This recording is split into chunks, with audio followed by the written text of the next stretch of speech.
আপনারা শুনছেন হাওয়া বদল। এই গল্পে আপনারা প্রেম, পুরাণ, থ্রিলার, প্রতারণা সবকিছুই পাবেন।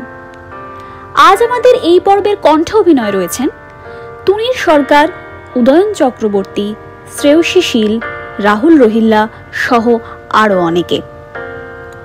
শুরু করছি আমাদের হাওয়া বদলের পর্ব 5। কে?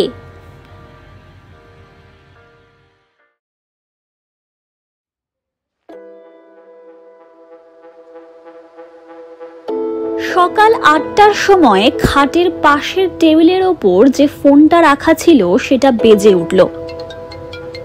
বিছানা থেকে বের হওয়া একটা আধো ঘুমন্ত পুরুষ হাত সেটা নিল।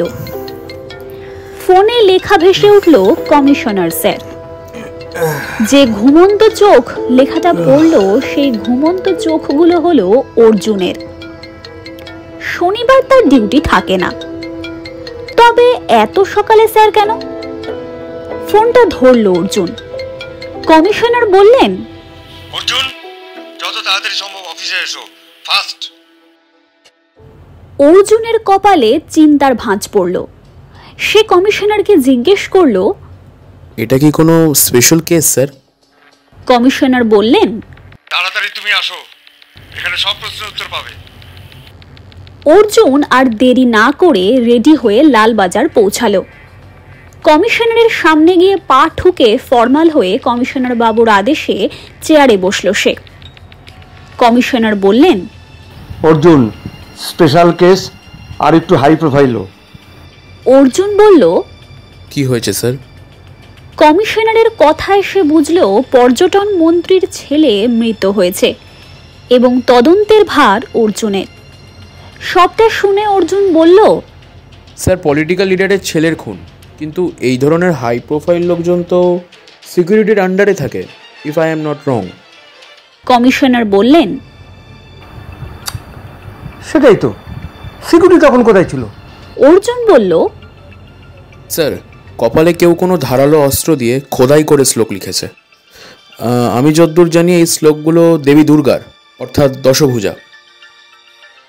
স্বর্ণগত দিনার্থ পরিত্রাণা পরায়ণে, অর্থাৎ যারা স্মরণ করে, যারা গরিব, যারা দরিদ্র, তাদের দুঃখের পরিত্রাণ। কিন্তু এইরকম একটা শ্লোক এইভাবে মাথায় খোদাই করা কেন হয়েছে?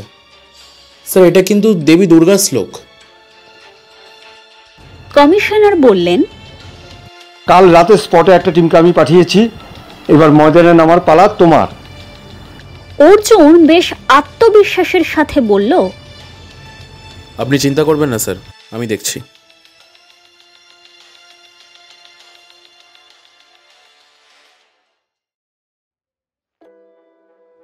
মাধবী দেবী আশ্রমে বসে কান্নাকাটি করছিলেন। এমন অপ্রত্যাশিত ঘটনা যে ঘটবে সেটা তিনি ভাবেননি। রুদ্র ও ধৃতিকে আসতে দেখে মাধবী দেবী জিজ্ঞেস করলেন, কিরে, বাচ্চাগুলোর অবস্থা কেমন? কোথায় ওরা? রুদ্র কাঁদতে কাঁদতে বলল, নানিজি, হাসপাতালে ডাক্তাররা হারামি আছে। ওরা বলছে আমাদের অনাথ বাচ্চাদের ওরা অ্যাডমিশন নেবে না, ওরা আমাদের ইনসাল্ট করেছে নানি। দুর্গা ঢুকলো ওদের পিছন পিছন। দুর্গা বলল, হ্যাঁ দিদা, ওরা আমাদের অপমান করেছে, কিন্তু আমাদের বাচ্চাগুলোকে আমরা একটা সাধারণ হাসপাতালে ভর্তি করেছি। আমাদেরই ভুল, গরিব মানুষ আমরা। আমাদের কি আর অত সামর্থ্য আছে বলো যে বড় হাসপাতালে ভালোভাবে চিকিৎসা করাবো? তখন সন্ধে হয়ে এসেছে।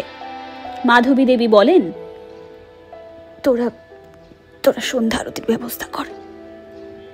ধৃতি বলল, সব হয়েছে দুর্গার জন্য।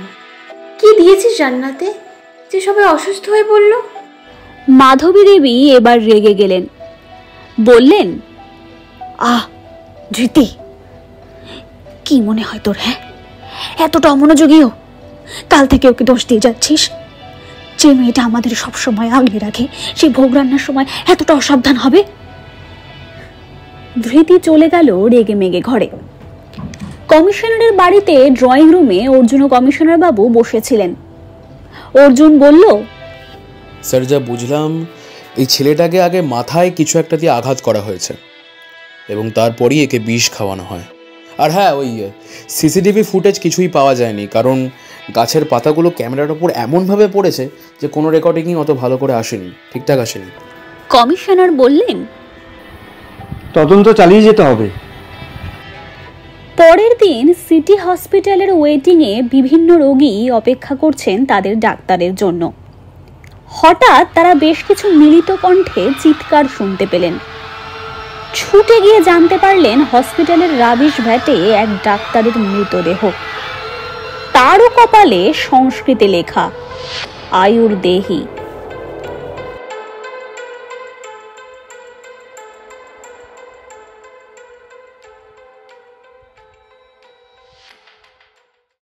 আমাদের গল্প ভালো লেগে থাকলে ভিডিওটিকে লাইক করুন, কমেন্ট করে অবশ্যই জানান কেমন লাগছে আমাদের গল্প। সাবস্ক্রাইব করে পাশে থাকুন, কারণ আপনাদের জন্য ভবিষ্যতে আরও অনেক ভালো ভালো কন্টেন্ট আমরা আনতে চলেছি। আপনার গল্পপ্রিয় বন্ধু বান্ধবদের সাথে অবশ্যই শেয়ার করুন। ধন্যবাদ।